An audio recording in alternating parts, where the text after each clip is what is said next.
In 1982, the police closed the case on 16-year-old Reggie Foster, labeling him a runaway and tarnishing his name. For the next 15 years, his mother lived with the dual pain of a lost son and a vicious lie. She never stopped searching for the truth, never knowing it was buried in the silence of the house right next door. Before I begin, thank you for watching Minority Struggles. Let me know in the comments, where are you watching from? And what time is it there? It really means a lot to know you're here with us. We're in this together. Now, let me tell you what really happened.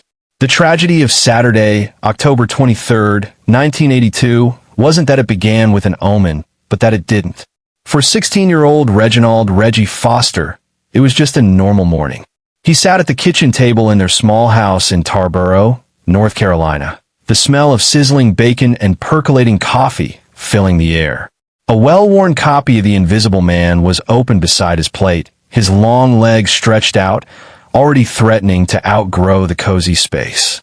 His mother, Cynthia, a woman whose grace belied the exhaustion from her overnight nursing shifts at the county hospital, moved with an easy rhythm between the stove and the counter. She slid a perfect omelet onto his plate, placing it down with a gentle touch on his shoulder. You're not going to spend this whole beautiful day with your head in a book or under the hood of some rusty engine, are you? She teased, her voice a warm, familiar melody.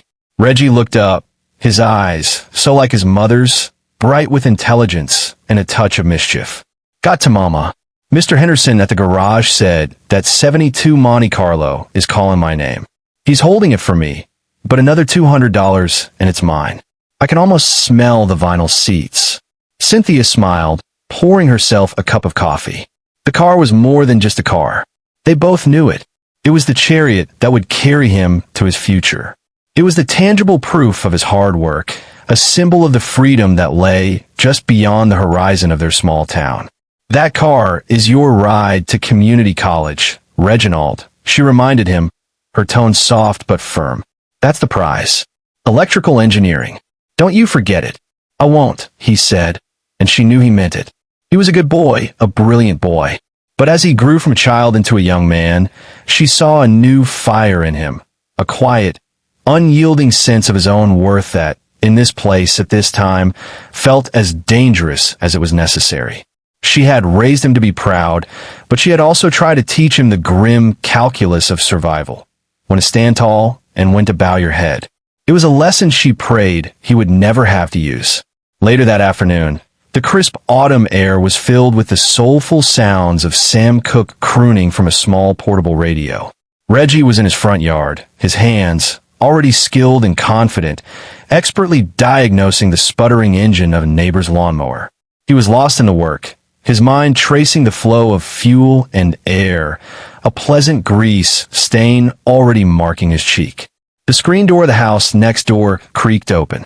Mr. Orville Blackwood, a reclusive white widower in his late 40s, emerged onto his porch. Blackwood was a fixture of the neighborhood, yet remained a complete enigma. His own property was a large, overgrown testament to his desire for isolation, a buffer of tall weeds and untamed trees separating him from the world. Barely visible at the back of his land stood a series of large, sturdy dog kennels, their chain-link fences sagging and succumbing to rust, long since fallen into disuse. You mind turning that racket down? Blackwood called out, his voice a sharp, unpleasant drawl that cut through the music. Reggie looked up, wiping grease from his hands with a rag. The music wasn't loud, just a comfortable volume for Saturday afternoon. It's just the radio, Mr. Blackwood, he said, his tone instinctively respectful but not subservient. It's noise, Blackwood retorted, his eyes narrowing as he took a step closer to the edge of his porch. It's jungle music, and I don't want to hear it. The slur, dropped so casually, landed in the quiet afternoon air like a thrown stone. It was designed to diminish, to put Reggie in his place. He felt a hot flash of anger, the kind that made his ears ring. He could see his mother's face in his mind, her warning expression. But he also felt the solid ground beneath his own feet in his own yard. He was not trespassing. He was not doing anything wrong. He simply looked at Blackwood, a direct, unwavering gaze that held no malice, only a sturdy self-respect. "It'll be over in a minute, sir," he said, his voice even. He didn't turn it down. It was a small act, a quiet assertion of his right to exist, to take up space. But for a man like Orville Blackwood, a man consumed by a hidden, simmering racism and an obsessive need for control, it was an unforgivable act of defiance. He saw not a teenager listening to the radio, but a threat to his authority, to the natural order of things as he understood it. He stared at Reggie for a long, chilling moment, his face a mask of cold fury, before turning and disappearing back into his house. The silence he left behind felt heavier, more menacing than the music ever had. A few days later, Blackwood appeared at the fence line that separated their properties. The change in his demeanor was jarring. He was holding a small, intricately carved wooden bird, and his face was arranged in a folksy, almost gentle smile. "Reginald," he said, his voice now soft and raspy, the previous encounter seemingly forgotten. "I do hope you'll accept my apology for my temper the other day. The wife's passing. You know, some days are harder than others. I was out of sorts." He held up the bird. "I do a bit of whittling to keep my hands busy. I was wondering if a young man with good eyes like yours could tell me if this beak looks straight. My own eyes aren't what they used to be." Reggie, wary but also bound by the manners Cynthia had instilled in him, hesitated. His gut twisted with a faint, sharp warning, a primal sense of wrongness. Blackwood must have sensed it. He pressed on, his charm becoming a tool of meticulous manipulation. "And besides," he added, his voice laced with neighborly warmth, "I've got an old tiller in my shed that's been giving me fits. Engine's flooded, I think, and I can't for the life of me get it to turn over. A smart young mechanic like you could probably spot the problem in a second. I'd be happy to pay you $20 for your time. A young man saving for a car can always use an extra 20. It was a perfect lure. It appealed to his pride, validated his skill, offered a tangible reward toward his dream, and came wrapped in the guise of a neighborly apology. The $20 pulsed in his mind. That was a tenth of the way to the Monte Carlo. Against his better judgment, against the quiet scream of his intuition, he made a choice. The good-natured, helpful part of him won out. "Yes, sir," Reggie said. "I can take a look." He followed Blackwood across the overgrown yard, stepping over patches of dead leaves and tangled vines. The air on Blackwood's property felt different, still and heavy. Blackwood led him past the dilapidated shed, continuing toward the even more decrepit dog kennels at the very back of the lot. "The tiller's just past here," Blackwood said, gesturing towards the kennels. "You know, my wife used to raise prize-winning beagles in these pens. A lot of history back here." He pushed open the creaking, chain-link door to the main kennel run, a long, narrow enclosure roofed with rotting tin. "Come on in. The engine seized up, I think. It's just at the back." As Reggie stepped inside the enclosed space, his boots crunching on the hard-packed earth, his eyes struggled to adjust to the dim light filtering through the overgrown roof. He felt a sudden, profound sense of finality, as if a door had just closed behind him in more than just a physical sense. The air was dead. There was no tiller. There was only Mr. Blackwood, standing by the door, his friendly mask on, replaced by a look of cold, triumphant possession. "You should have turned the music down, son," Blackwood said softly, his voice a chilling whisper. "You should have known your place." Before Reggie could react, before his mind could even process the sudden, terrifying shift, Blackwood moved with a shocking, explosive speed. He lunged forward, not with his fists, but with a tool he had hidden inside the kennel, a heavy, weighted animal tranquilizer dart gun. The dart, thick as a pencil, struck Reggie in the thigh with a sickening thump. Its chemical payload, designed for animals far larger than a teenage boy, delivered a powerful, fast-acting sedative. Reggie's legs buckled instantly, his vision dissolving into a dizzying, suffocating blur.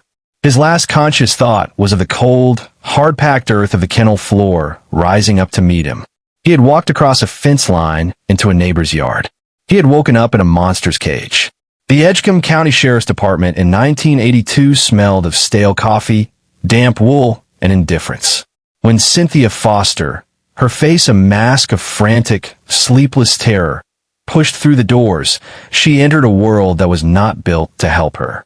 At the front desk, she was made to wait for 45 minutes before the lead detective on duty, a jaded, paunchy white officer named Patterson, finally called her into his cluttered office. He listened to Cynthia's desperate, fragmented account with a look of practiced patience that bordered on contempt, his pen hovering over the page but rarely touching it. "My son is missing," Cynthia began, her voice trembling but clear, refusing to break. "His name is Reginald Foster. He's 16 years old, 5'11", about 160 pounds. He was wearing blue jeans and a gray t-shirt with a grease stain on the front. He was working on a lawnmower in our front yard on Saturday afternoon. I went to the grocery store. I was gone for an hour, maybe an hour and 15 minutes. When I came back, he was gone. His radio was still on the ground, playing. His tools were still scattered on the grass. Reggie would never, ever leave his tools out like that. And he would never leave without telling me." Detective Patterson scribbled a note, not looking at her. "A 16-year-old boy, you say?" he asked, his voice flat. "Does he have a girlfriend? A fight, maybe? Get into any trouble at school?" "Reggie is a good boy," Cynthia insisted, her frustration a sharp, metallic taste in her mouth. "He's a good student. He works at Henderson's garage after school. He's saving every penny for a car. He talks about going to college for electrical engineering. He doesn't do drugs. He doesn't have enemies. He is a good, responsible boy. Every mother says that." "Ma'am," Patterson sighed, finally looking up at her, his eyes weary and dismissive. "Boys this age, they get restless. You'd be surprised. We'll look into it." Their sole interview with the neighbor, Orville Blackwood, sealed Reggie's fate. Blackwood, performing the role of the concerned, harmless widower to perfection, delivered his vicious, calculated lie with a masterful touch of feigned reluctance and sorrow. He came down to the station voluntarily, a gesture that immediately painted him as a cooperative, upstanding citizen. Sitting across from Detective Patterson, he sighed heavily. "Yes, I saw the boy that afternoon," he said, his voice soft and raspy. "He seemed agitated, restless. You know how they can be." He paused, as if reluctant to speak ill of the missing teen. "He and I spoke for a minute. He kept talking about getting out of this dead-end town, about some trouble he was in." "Trouble?" Patterson leaned forward, his interest peaked for the first time. This was a narrative he understood. "He didn't give me the details," Blackwood said, shaking his head sadly. "A man doesn't pry into a boy's affairs. But he mentioned some older boys from the city, a small debt, some petty crime he was worried would catch up to him. He said he needed to lay low for a while, that he was thinking of heading up north to stay with an uncle or something. I told him not to be foolish, but you know how these kids are, full of pride." To cement his lie, Blackwood added a final, devastating touch of misdirection. "In fact," he said, leaning in conspiratorially, his voice dropping, "just after he walked off down the road, I saw an unfamiliar car. A big, beat-up sedan, maybe a Ford, dark green or black. It was parked down the road for a minute, then drove off fast. Had city plates. I thought it was strange at the time, but now, well, it all makes a terrible kind of sense, doesn't it? It was the perfect story. It was simple, it was convenient, and it fit every lazy, racist stereotype the department held. A troubled black teen, involved in petty crime, had run away with his city friends. The fictional car sent the department on a pointless, half-hearted search for a vehicle that never existed, cementing Blackwood's status as a helpful, reliable witness and a pillar of the community. When Detective Patterson relayed this information to Cynthia a day later over the phone, he framed it not as a theory, but as the likely truth. "Ma'am," he said, his voice carrying an unmistakable tone of finality, "it seems your son got himself into a bit of trouble. We've heard from a reliable source he was mixed up with a rough crowd from out of town and was talking about skipping town to dodge a debt. This has all the markings of a classic runaway. He's not missing in the way you think. He's hiding. He'll turn up when he needs money or when the trouble blows over." Cynthia's world, already tilting, shattered completely. She gripped the phone, her knuckles white. "A rough crowd? A debt? That's not my Reggie. That is a lie. Who told you that? Was it my neighbor, Mr. Blackwood? He's the only one you've spoken to." "I can't reveal my sources, ma'am," Patterson said smoothly, his voice already distant. "The official case status is runaway. We'll keep the file open." The click on the other end of the line was the sound of the system officially giving up on her son. The investigation was over before it began. A standard runaway bulletin was filed, circulated with a stunning lack of urgency. Reggie's name was tarnished, his character assassinated, his disappearance explained away as a consequence of his own supposed delinquency. The lie was perfect, and now it was official. The 15 years that followed were a long, slow descent into a quiet hell for Cynthia Foster. Grief is a sea, but this was different. It was a torment that had a face and a name, and it lived just 100 feet away. Her life became a study in a specific kind of agony. The grief of a mother who had to mourn a lost son while living next door to the man she instinctively, but unprovably, knew was responsible. The world moved on. Seasons turned, the town changed, but Cynthia remained frozen in the autumn of 1982, her life a constant, agonizing vigil. She never moved from their small house. Leaving felt like a betrayal, a final surrender to the official lie that had branded her son a fugitive. She stayed, a solitary sentinel, her eyes forever drawn to the overgrown, neglected property next door. She kept Reggie's room untouched, a shrine to a stolen future. His clothes hung in the closet, his part-time work uniform from the auto shop still on its hanger. His school books sat on his desk, the bookmark in The Invisible Man still holding his place. Scene 1, 1987. 5 years later, the fluorescent lights of the Piggly Wiggly hummed, casting a sterile, greenish glow over the aisles. 5 years. Cynthia pushed her cart, the squeak of a wobbly wheel a rhythmic counterpoint to the bland muzak playing overhead.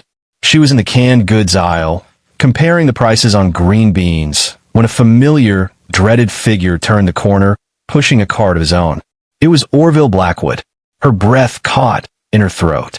She hadn't been this close to him in years, though she saw his silhouette from her window almost every day. He looked older, gaunter, but his eyes were the same, small, cold, and assessing. Her own eyes fell immediately to his cart, and a cold dread, sharp and familiar, coiled in her stomach. It was overflowing, not with the single-serving frozen dinners or small cans a lone widower might buy, but with bulk items, family-sized packages. 2 large loaves of cheap white bread, a gallon of milk, and, next to it, a gallon jug of water. A dozen cans of beef stew and Campbell's chicken noodle soup. A large box of saltine crackers. A family-sized bag of potatoes. It was an impossible amount of food for one single man. Their eyes met over a pyramid of canned corn. Blackwood's face was a placid mask of neighborly recognition, but his eyes, for a split second, held something else. It wasn't malice, not exactly. It was a flicker of cold confidence, of knowing. He gave her a slight, polite nod, the corner of his thin mouth twitching. "Cynthia," he said, his voice a dry rustle of leaves. "Orville," she replied, her own voice tight, her knuckles white on the plastic handle of her shopping cart.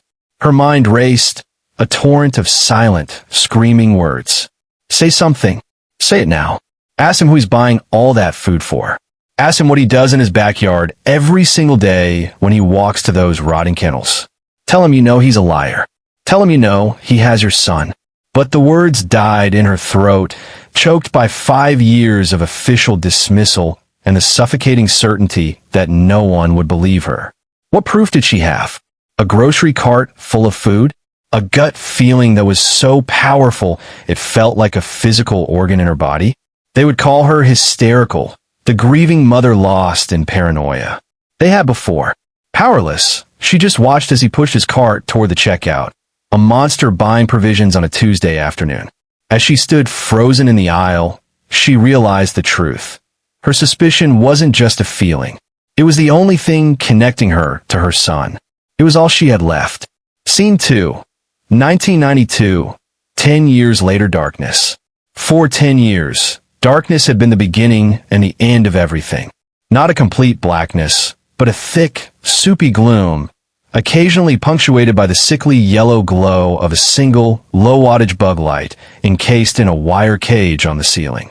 The world was a concrete box, 10 feet by 12 feet. The smell was his constant companion. The metallic tang of damp earth, the sour odor of his own unwashed body, the sharp chemical scent from the rusted iron grate in the corner that served as his toilet. He was 26 years old. His name was Reggie. He clung to that name like a prayer in the dark. He sat on the pile of straw that served as his bed, his back against the cold, weeping concrete wall, his body with a roadmap of his confinement. Thin, pale, his muscles atrophied, his joints in constant, aching protest. He measured time by his captor's visits. Once a day, every day, like a twisted form of clockwork. The heavy scrape of the bolts being pulled back on the surface, the groan of the heavy trapdoor, the beam of a powerful flashlight cutting through the gloom, always finding his face. Today, Blackwood seemed talkative. The trapdoor opened, and after a moment, a plastic bowl of watery stew and a cup of water were lowered down on a rope. "The world's gone to hell, you know," Blackwood's voice echoed down into the small space. He stood at the opening, a dark silhouette against the square of gray daylight, a god of this tiny, foul universe. "It's a mercy, what I'm doing for you. A protection. Out there, your kind, they're burning down cities. Riots in Los Angeles. No respect for anything. No law. No order. Just chaos." Reggie said nothing. He had learned years ago that silence was his only shield, his only defiance. He just stared at the bowl of food, his stomach clenching with hunger and revulsion. "You're safe here," Blackwood continued, his voice calm, rational, and utterly, terrifyingly insane. "You have food. You have shelter. You don't have to worry about the temptations and the troubles of the fallen world. I saved you from all that. You were headed down a bad path, son. I saw it in your eyes that day. That defiance. I corrected it. I gave you order. You should be grateful." He waited, as if expecting a response. Reggie remained motionless, a statue carved from grief. A sigh from above. Stubborn. Still so stubborn. The trapdoor groaned shut. The bolts scraped back into place. Darkness returned. Reggie was alone again with the words of his savior, the architect of his living hell. He had survived not just by eating the food, but by letting his mind retreat to the one place Blackwood couldn't chain, his memory. He would spend hours, days, rebuilding the 72 Monte Carlo in his head, bolt by bolt. He would recall the exact taste of his mother's bacon, the feeling of the sun on his face. He clung to these fragments of a life he once had, using them as a shield against the crushing, absolute nothingness of now. The summer of 1997 was a brutal, suffocating force in Edgecombe County. The heat was a physical presence, the air thick and still. Orville Blackwood, now in his early 60s, seemed to be shrinking under its weight, his movements slower, his daily, ritualistic walk to the back of his property more labored. But his routine remained unbroken. Until it wasn't. It started with the mail. Cynthia, whose life had been a 15-year study of the property next door, noticed it immediately. The Monday mail was still in his mailbox on Tuesday, a single white envelope. On Wednesday, the new mail was crammed in on top of it. On Thursday, the box was overflowing, a small cascade of circulars and letters spilling onto the ground. This was unheard of. Blackwood, for all his monstrous secrets, was a man of precise, unshakable habits. A cold, sharp unease, different from her usual chronic suspicion, began to prick at her. Her vigil had always been passive, watchful. Now it demanded action. Her first, paralyzing thought was for her son.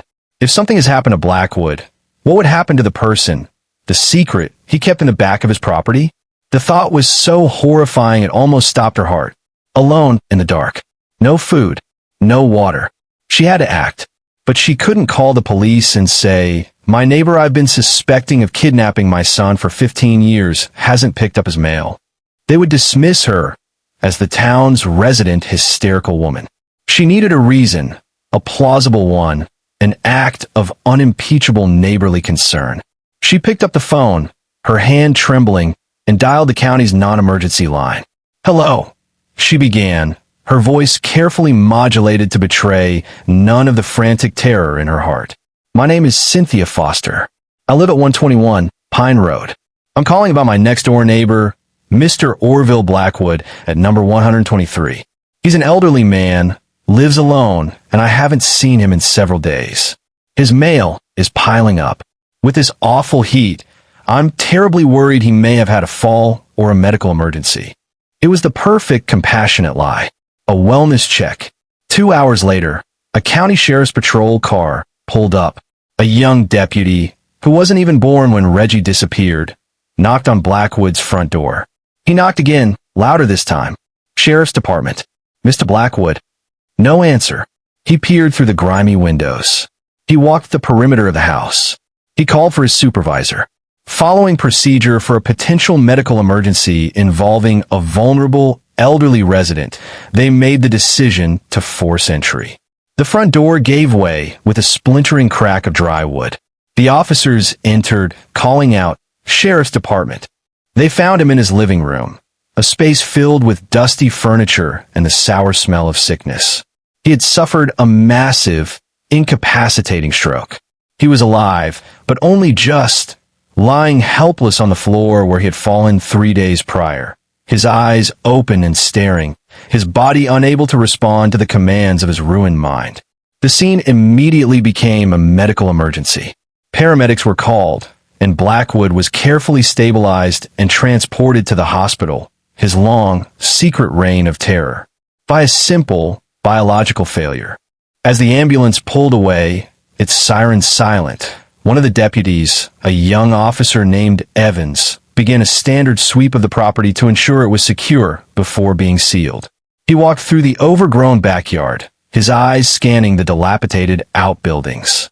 He was about to turn back from the rotting eyesore of the dog kennels when he heard it. A sound. It was faint, weak, almost inaudible under the chirping of the cicadas. A soft, rhythmic sound. Tap, tap, tap. "You hear that?" Evans asked his partner, a more senior officer named Miller. "Hear what?" "Probably just a branch hitting the tin roof," Miller said, eager to finish the call. "No," Evans insisted, his gut churning with a sudden, inexplicable unease. "Listen." He stood perfectly still, straining his ears. It came again, weaker this time. Tap, tap. It sounded like it was coming from the ground. It was a sound of metal on concrete, a desperate, fading signal. "I'm going to check it out," Evans said, his hand resting on his service weapon. He walked cautiously towards the kennels, the setting sun casting long, distorted shadows. He entered the main kennel run, his boots crunching on dried leaves and debris. He followed the memory of the sound to the back wall. There, half hidden under a pile of old, rotted tarps, he saw it. A heavy, hidden trapdoor, it seems expertly disguised, held shut by 2 heavy-duty slide bolts on the outside, their metal rusted but solid. The rhythmic tapping from within had stopped, replaced by a dead silence, as if the occupant, hearing his footsteps, had frozen in terror. The situation had just escalated from a medical call to a horrifying, unimaginable scene.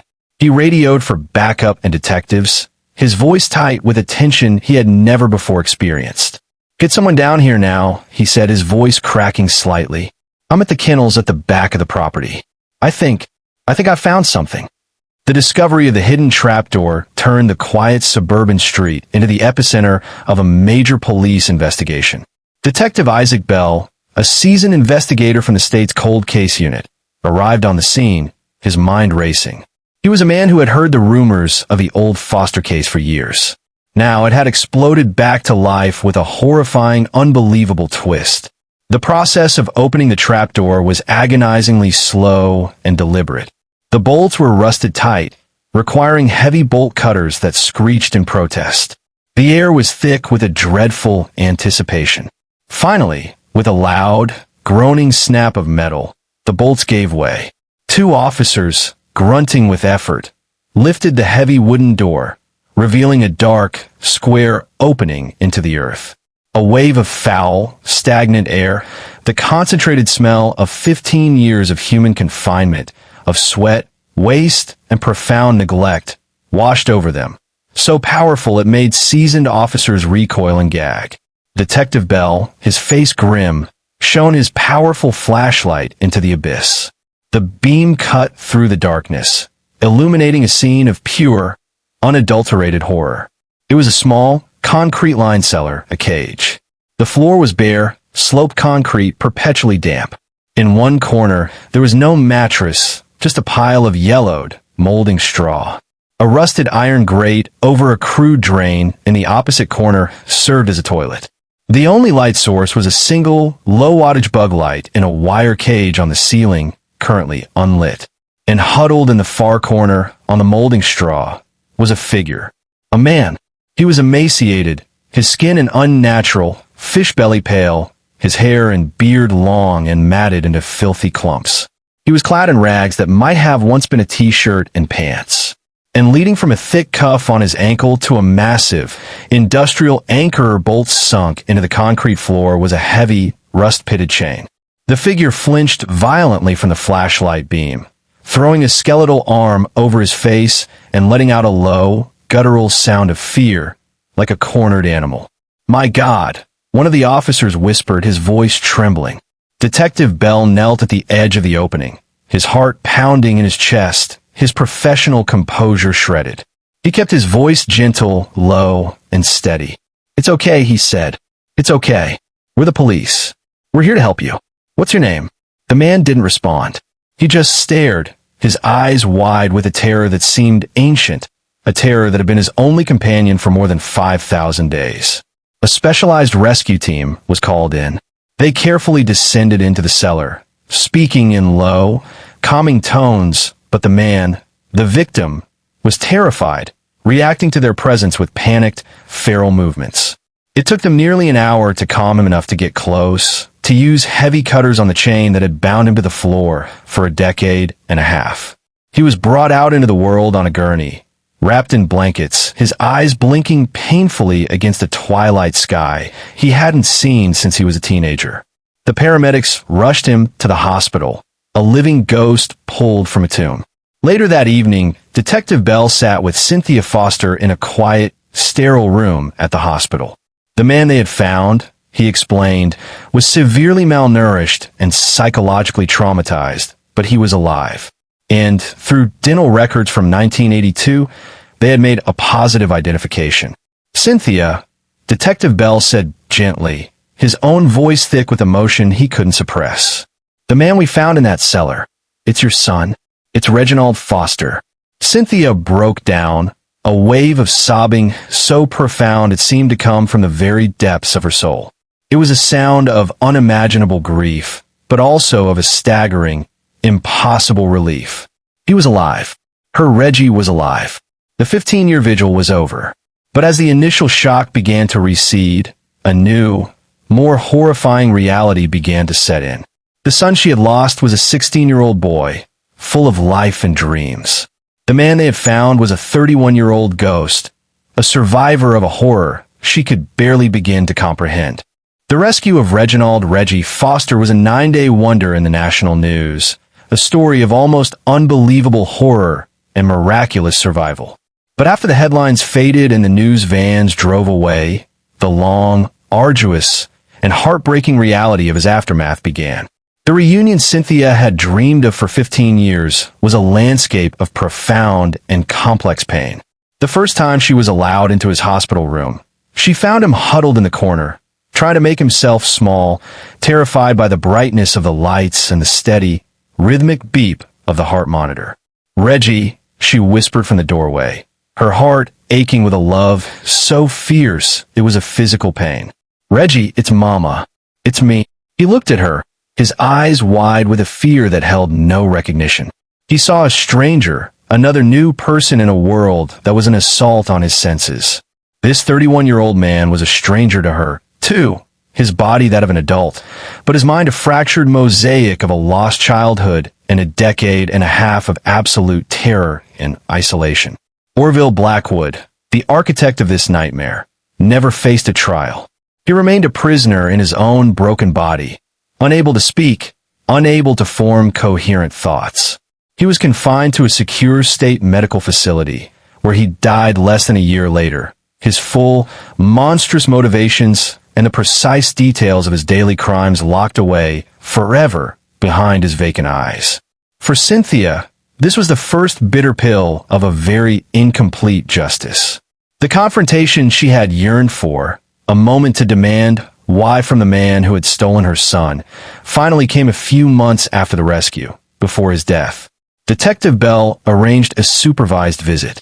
Cynthia walked into the sterile, antiseptic room and saw him slumped in a wheelchair, a thin line of drool on his chin, his eyes empty and unfocused. This was a monster. This frail, pathetic, empty shell.